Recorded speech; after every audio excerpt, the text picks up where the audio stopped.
Então, pessoal, como vão vocês? Tudo bem? Então, como é que foi a semana 4? Muito interessante a semana 4. A Grécia Antiga e a importância para a educação física, a ideia que nós temos de educação física hoje. Foi muito importante a participação. Anotei algumas coisas aqui, só para a gente relembrar antes de entrar na próxima semana, que é agora começa. Então, assim, a gente percebeu que para a Grécia, para os gregos, a prática de atividade física é sinônimo de saúde. E o sinônimo de saúde para os gregos era a questão, eu anotei algumas coisas aqui, a questão de que a atividade física traria benefício em relação à força e à beleza. A força seria exatamente a questão do homem combatente, do homem guerreiro, do homem que luta, e a questão da beleza, não só a beleza estética em si, mas a beleza em relação à questão ética.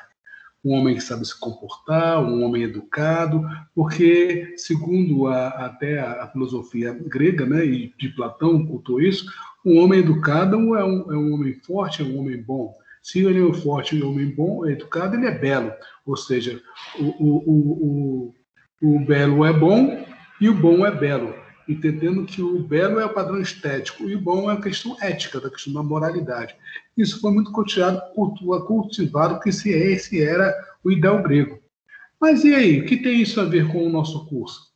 Tem a ver quando a gente começa a entender que é o nosso trabalho como profissional de educação física, por exemplo, se eu fosse professor de educação física, lá naquela época, eu tinha que trabalhar com esse conceito, com esse objetivo, e transformar esse conceito, ou essa teoria, na metodologia de trabalho, ou nas técnicas de trabalho. Ou seja, como trabalhar metodologicamente esses conceitos de força e beleza. Aí é um trabalho importante que a gente tem que fazer e a gente tem que começar a pensar nisso aí. Por isso que essa disciplina, Fundamentos Teóricos e Metodológicos da Educação, fica justamente para nos dar esse arcabouço de como a prática se dá, tendo uma teoria, tendo um processo que cria uma metodologia para que isso seja executado na prática.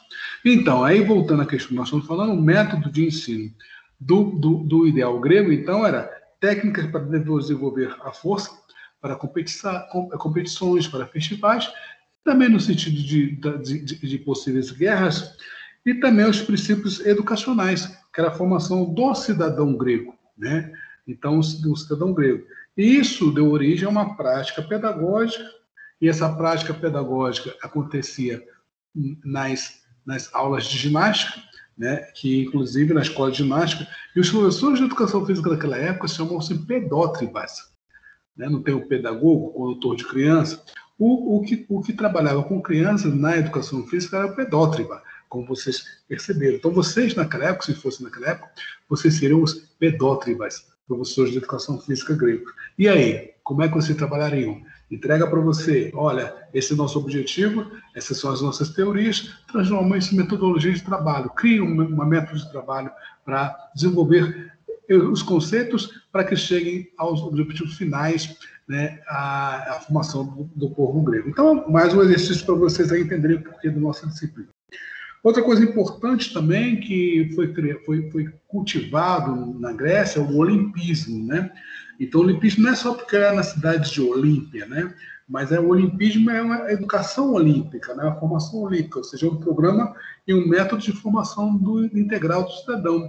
Ou seja, a ideia do olimpismo, né? Um padrão principalmente comportamental e ético do guerreiro, do soldado, do atleta e assim por diante. Esse currículo idealizado, só lembrando a vocês, ele trabalhava os campos do domínio motor, que era a prática física, a questão da filosofia, mostrando que o atleta, o competidor, o praticante de atividades físicas tinha que saber pensar. E, além disso, as ciências também, a procura da verdade, pelo método, como já vimos lá no início, né? A questão da música, a questão das artes também fazia parte, ou seja, o senso estético e o senso moral fazia parte da educação grega. Que barato, né, pessoal? Que legal. Era uma formação completa, né? E a educação física trabalhava nessa perspectiva também. E aí surgiu exatamente o que nós conhecemos lá como paideia, né? Que é a formação, é o ideal da educação grega. Muito bem, então terminamos a semana 4. Vamos então agora nos preparar para a semana 5. Eu anotei também algumas coisas aqui, eu anoto para não ficar prolixo e não me perder, né? Para me organizar. Quando a gente começa a falar, professor, sabe como é que é? Começa a falar, se perde em devaneios, né? Vamos lá, vamos me organizar aqui.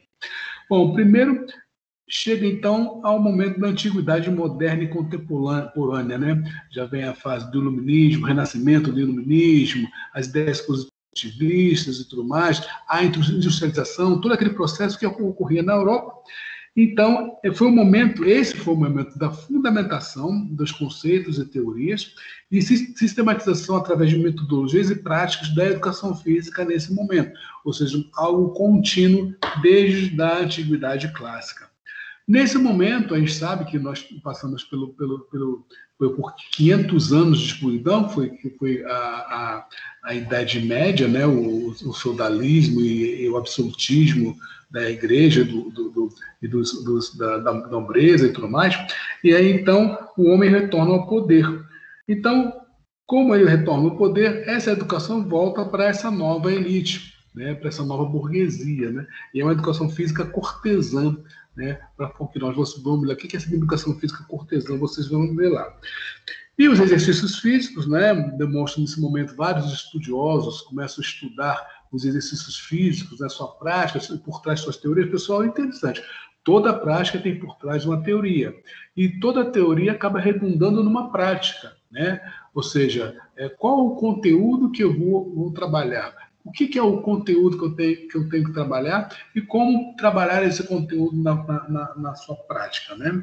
O que ensinar, como ensinar, por que ensinar, são questões que foram sempre acompanhando a história da humanidade desde, logicamente, no início, logicamente, de uma forma empírica no passado, para uma forma mais empírica atualmente, já aqui na época na Idade Moderna, Antiguidade Moderna e Contemporânea, como o método científico surgiu, vocês já viram isso, a procura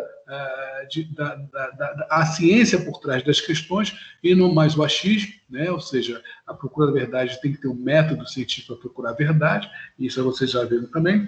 E os exercícios físicos foram se evoluindo, aí surgiu a ideia da evolução da ginástica, através de métodos clássicos que foram criados na época, né? Surgiu também a ideia da pedagogia experimental. A pedagogia experimental é você vivencia, você experimenta e você transforma isso em um método, ou seja, em uma forma, uma pedagogia de ensino, digamos assim, né? Metodologia é uma pedagogia de ensino.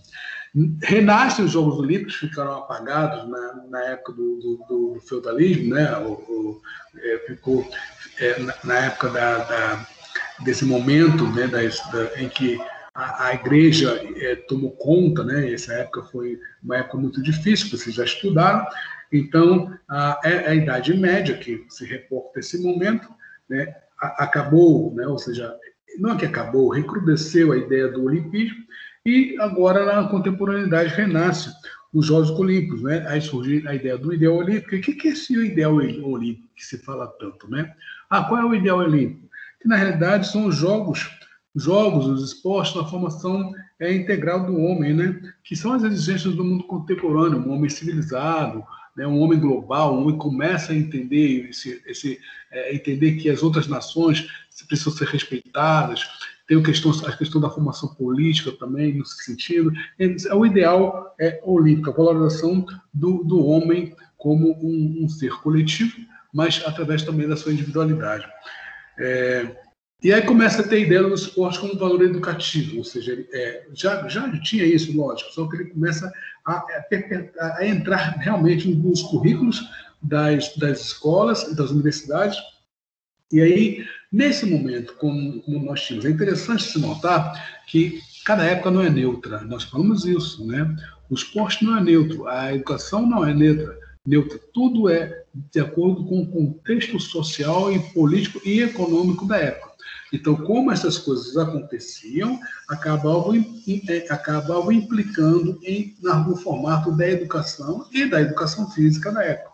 Nessa época, a sociedade europeia vivia de forma lastimável em relação à saúde. Morria-se muito cedo, muito alcoolismo, muito ócio, e, logicamente, num sistema social meio bastante injusto, mas é uma análise que a gente faz que deve ser levada em conta também. Mas o ideal é a educação para a saúde, para a mudança de comportamento, para a procura de saúde, de uma saúde que faz com que o homem seja mais disciplinado, se alimente bem, durma melhor, evite tomar a utilização do álcool. Naquela época, o álcool era, na época da industrialização, a sociedade toda era quase que alcoólatra.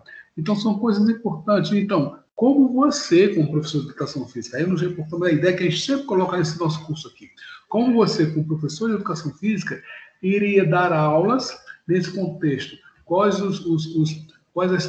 a teoria é essa? A teoria é que a educação física e o esporte servem para a educação do homem para a saúde, para o comportamento de saúde. Então, como é que eu vou trabalhar isso nas minhas aulas? Qual a metodologia de ensino que eu vou usar? E além da metodologia de ensino que eu vou usar, quais são as práticas que eu vou utilizar para isso? Quais são as técnicas em relação ao trabalho para fazer isso? Então, isso é importante entender. Então, isso era a população em geral. Mas teve uma coisa muito importante que aconteceu nessa época, que foi o advento do esporte, né, pela corrente inglesa, né, que envolveu os jogos com uma prática esportiva pedagógica e social, para a formação de uma educação, né, cavalheiresca, né, em relação a ter regras, né, tudo tem que ter regras, as regras têm que ser discutidas, tendo regras discutidas, todo mundo vai ser igual, ou seja, vai haver o cavalheirismo no esporte, né? A ideia do gentleman. E com isso, logicamente, também uma ideia que a gente já conversou um pouco, mas você viu agora, que é a ideia do fair play. Fair play significa jogo limpo. E lembra de uma coisa muito interessante, preste atenção. Foi nesse momento em que o esporte se tornou esporte, porque o que define o esporte em relação às práticas, às outras práticas de atividades físicas normais, como ginástica e assim por diante? O que define o esporte como uma prática social, né, do ponto de vista formal, ou seja, formalizado e oficializado?